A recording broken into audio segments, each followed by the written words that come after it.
Eden Zero is back, and we start off where we left off with the Ziggy Void fight, with Ziggy punching Void through the stomach. And just as I predicted last week, all Void has to do is use his time ether, find time, so he never got punched. Yeah, I said last week that that ending panel was anticlimactic because he could literally just do this. This is his ability. He controls time, so there's no way that that punch even mattered. He then uses time ether to speed himself up to get behind Ziggy and then kicks him in the head. And he gloats about the fact that since he has Time Leaper, he's going to win. But Ziggy tells him, I may be an android, so I don't really understand what it means to be a father, but there's one thing I can teach you, and that is the meaning of power. So I'm going to assume next time we come back to this fight, Ziggy's going to be beating the shit out of Void, but then Void is going to go into overdrive and then finish off Ziggy. We go back to the Jinn and Kira fight, and Kira of course gives his old speech they did before, where he is the darkness and the light. He creates villains so he can then be the hero to defeat them. Same thing he does in every universe apparently. And just as he does in every other universe, he creates Dead and Crow and has it attack that festival. The only difference is it wasn't a huge massacre, a huge tragedy like it was in the other universes. Instead, the Interstellar Union actually stopped Dead and Crow and killed him.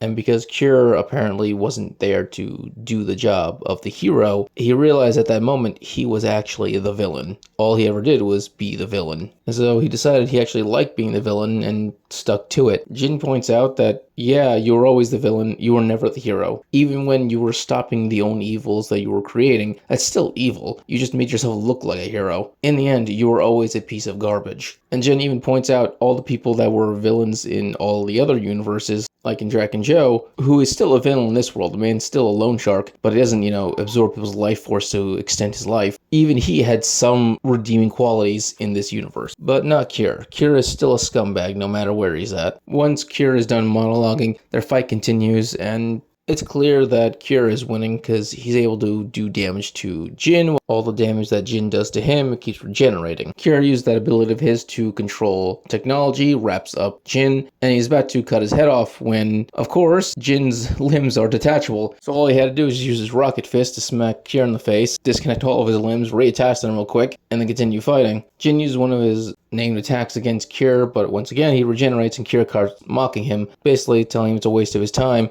That is when Jinn points out that he knows that Dead and Crow had a core, that if you destroyed the core, you'd kill him. Cure starts to freak out because Jinn shouldn't be able to know that information at all, but he doesn't know that Jinn's a time traveler. He charges at Jinn because he says, well, you don't know where the core is, so it doesn't matter that you know I have a weakness. But that's when Jinn points out that it's probably in the same spot that Dead End Crow's was. And before Cure is able to get out of the way, because he's currently charging straight at Jinn, all Jinn has to do is just drill through basically the liver. Yeah, both Dead End Crow and Cure's core are located basically where the human liver would be. And of course, the fight ends with Jinn's victory. I knew Cure was going to be a much easier fight because, let's be honest, they already defeated him. It's not surprising to me at all that they would be able to defeat him again. Because, once again, it's pointed out that, yeah, he has a weakness. He literally has a weak spot that if you destroy it, it destroys the android. It really is funny that there are some villains that were redeemed in Universe Zero, but there are others that are just complete scumbags, like Cure and the Doctor and such. I know for the most part that had to do with the fact that we had to slim down who the villains were going to be. We couldn't fight the Operation of Space Galactica all over again.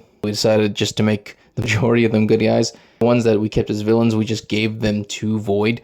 Still, it's weird. But hey, if you enjoyed this video, subscribe, give a thumbs up so you enjoy more Eden Zero and other things. Thank you and have a great day.